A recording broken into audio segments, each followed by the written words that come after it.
1955. La France de l'après-guerre est gouvernée par le président Coty et Montbéliard est encore une petite bourgade de province.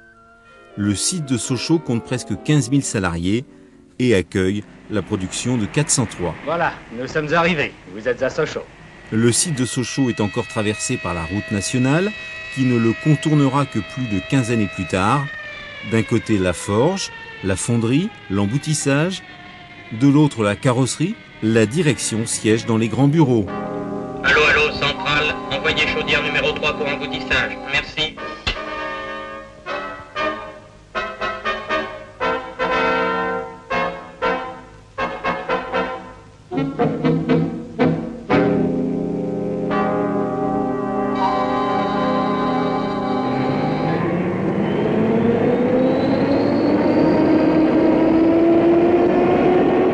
Pour accueillir 403, en complément de 203, Sochaux s'est beaucoup modernisé, principalement à l'emboutissage, où quelques 180 presses travaillent.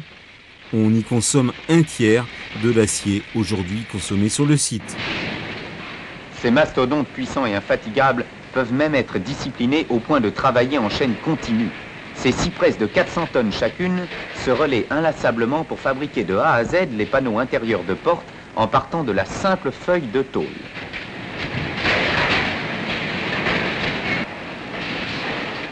Le panneau intérieur de porte est complètement terminé. Il rejoint le panneau extérieur sur cette machine à souder par points multiples qui les assemble en une seule opération.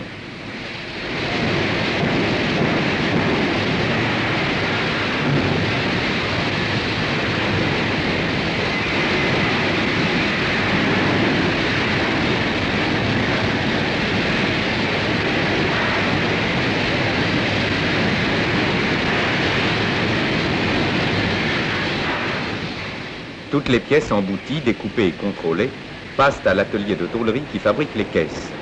Ces assemblages effectués à la chaîne nécessitent l'emploi de 690 pinces à souder différentes.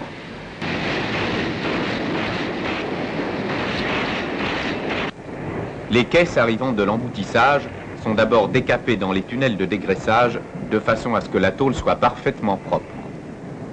En suivant une marche continue, les caisses entrent ensuite dans un deuxième tunnel où elles reçoivent la couche insonorisante, puis la couche d'après, appliquée par pistolage automatique.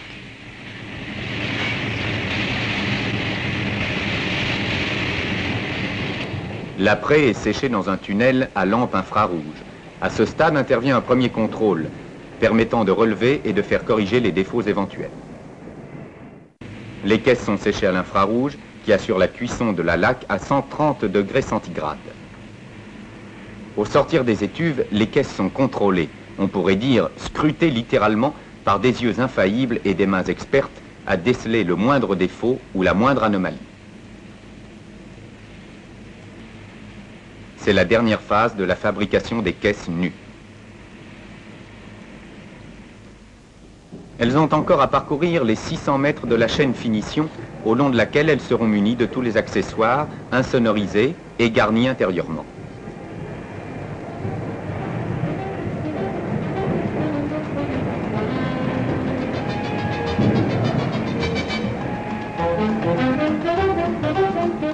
Les nombreux ouvriers travaillant sur cette chaîne exécutent avec une habileté surprenante les multiples opérations de l'habillage de la caisse.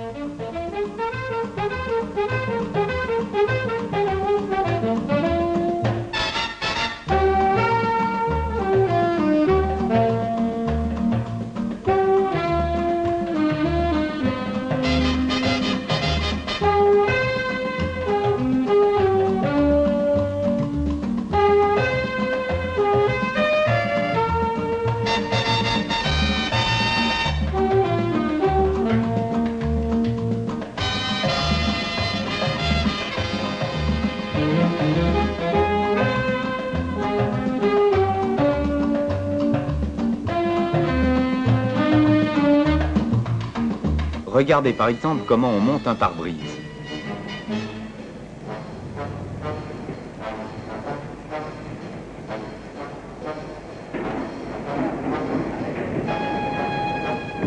Comment? On le monte à coups de marteau? Ah non, pas exactement. C'est un maillet en caoutchouc dur que l'ouvrier utilise. Il frappe avec précision à certains endroits du pare-brise pour mettre en place le joint de caoutchouc qui entoure la glace. La technique est la même pour la lunette arrière.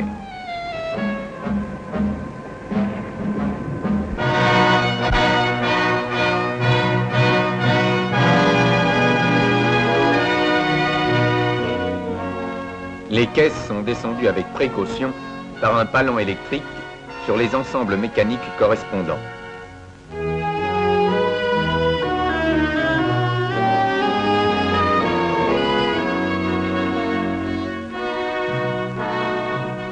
C'est là le point de jonction de la carrosserie avec la mécanique et où la voiture prend sa forme complète.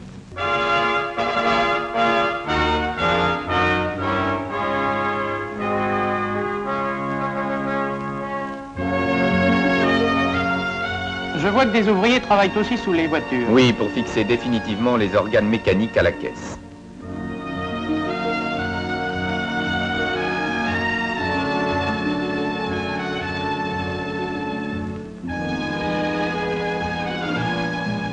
Ainsi, à chaque poste de la chaîne, les ouvriers exécutent une opération définitive, soignée, et font naître progressivement sous nos yeux le résultat de la somme énorme d'études, de moyens et de travail que représente une voiture.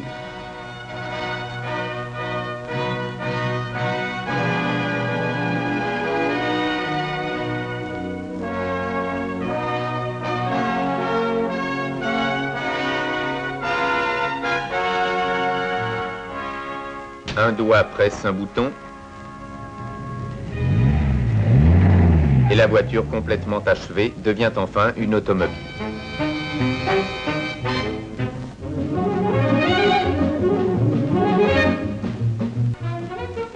Je vois que sur cette piste d'essai, tous les types de mauvaises routes sont reproduits. Oui, ils nous permettent de contrôler les qualités mécaniques et de confort de chaque voiture sortie de chaîne.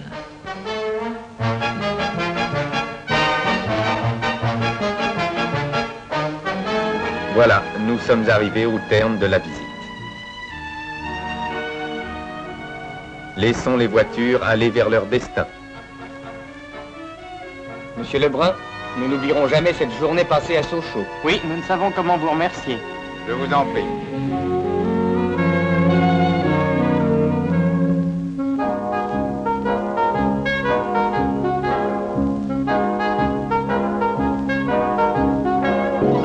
Au Salon de Paris, en 1955, Peugeot dévoile sa 403, alors que Citroën présente sa sulfureuse DS.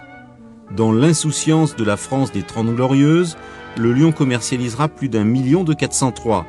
Ce sera d'ailleurs la première voiture de la marque à atteindre ce chiffre, avec plus de 100 000 unités produites par an.